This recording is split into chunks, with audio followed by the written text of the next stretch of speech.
Thanks, Mr. Durkan, and thanks for coming Jennifer. in. How are you doing? I'm just listening to you. I just want to understand, and I know it's very difficult within the confines of the agreement at the time, but just to understand better the mindset between achieving agreement and knowing that you're achieving agreement on essentially constitutional structures, political structures, and having a sense that you were leaving stuff over, as it were, whether legacy, the path towards mutual respect and reconciliation. And I suppose my question is, to what extent at the time, were people aware of that or thinking about that, or have you been surprised or disappointed since, in terms of the operation of the agreement and how things have actually played since? Yeah. Well, thank you, Deputy, for that question.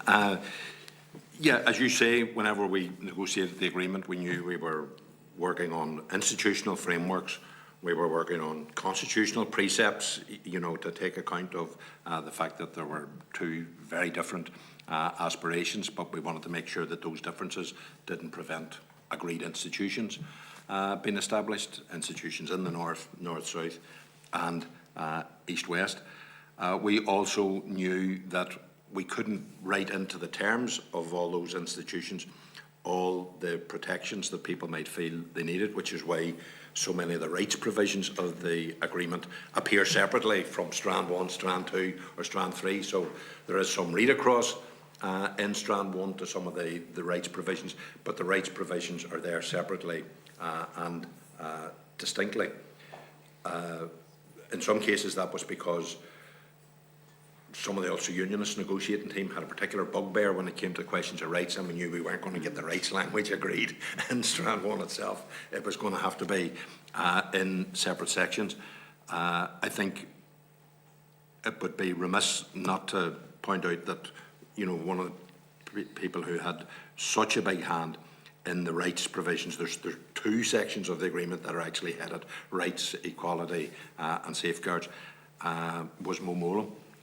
When Mo stayed out of the weeds of the institutional negotiations, she didn't want to get involved in the detail about executives and ministers and assembly committees and all of the rest of it. She was happy to leave that to Paul Murphy. What Mo did concentrate on was in terms of making sure that whatever institutions were agreed, that there was going to be strong rights provisions, that those rights provisions would also extend to citizens having the right, using the ECHR, to go to court and even overturn assembly legislation. I mean, we wrote into the agreement. So here we were negotiating to create an assembly, but we were actually giving citizens the right to go into the courts and even in the courts overturn assembly legislation if it was deemed to be incompatible with the Convention on Human Rights. So those provisions were there, as I said earlier. The dimmer switch has been applied to them really ever since the agreement, or mostly since the agreement, and now it faces real difficulties. From someone in the SLP negotiating team, what I recall was, John Hume's two lenses for looking at everything was rights and relationships. So the institutional arrangements were meant to be arrangements which could foster better relationships both within the North and North-South, while also upholding rights, and that was the idea.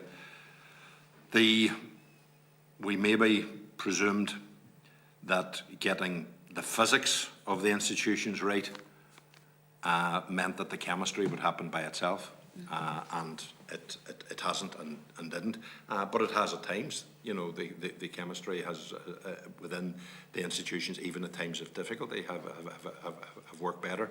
So I think it would be wrong to say that the whole thing has been a disappointment, or that things have gone wrong. It's just something as good as the Good Friday Agreement, and as overwhelmingly endorsed as the Good Friday Agreement, just needs better care, attention, and respect as far as adherence is concerned, or whatever. This idea that we can let different parts of the agreement go. And, it's not just parties who let parts of the agreement go.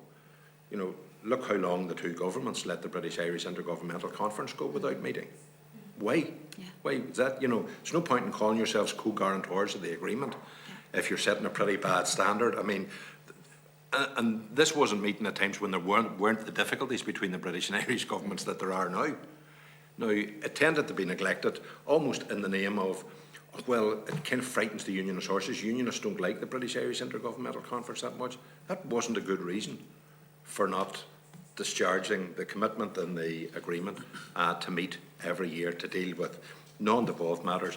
And remember, the text of the agreement says that relevant ministers from the executive can be invited to those meetings. So that's the way of assuring people that nothing wrong or untoward is going on. If I can just correct what I just said there now, I've said that the text of the agreement says that ministers could come in. If you actually read the text of the British-Irish Intergovernmental Conference section of the agreement, paragraph 7 doesn't actually use the term Northern Ireland ministers, because at the stage that was written, there still wasn't agreement on Northern Ireland ministers. Instead, the clunky language is those with executive authority representing the Northern Ireland administration. And that was one of the clunky bits of language that wasn't caught in the final draft of the agreement. So it's a hangover from the fact that we hadn't agreed ministers. So we got that squared. We got the minister squared in Strand 1, and obviously the language for Strand 2 was squared with that. But it wasn't ironed out in that paragraph, which is why that clunky language appears. But it's what it means now, is it would mean ministers. So, so we can all ask ourselves why, we've let different bits go. Is it for the sake of not stirring things up, of not creating problems? We should just be doing it as due diligence. When you have something like the Good Friday Agreement, the institutions should be the process after that. The process should be the institutions, by and large. That isn't what happened. We got into a situation where the two governments created a sense that the process was different from the institutions, and that the institutions were neither here nor there at times. So you got that with the Mandelson suspension originally and all of those things. That became a creeping attitude. And that has created a moral hazard that has put us into the circle that we got into in 2017, 2020, and that we're into again now.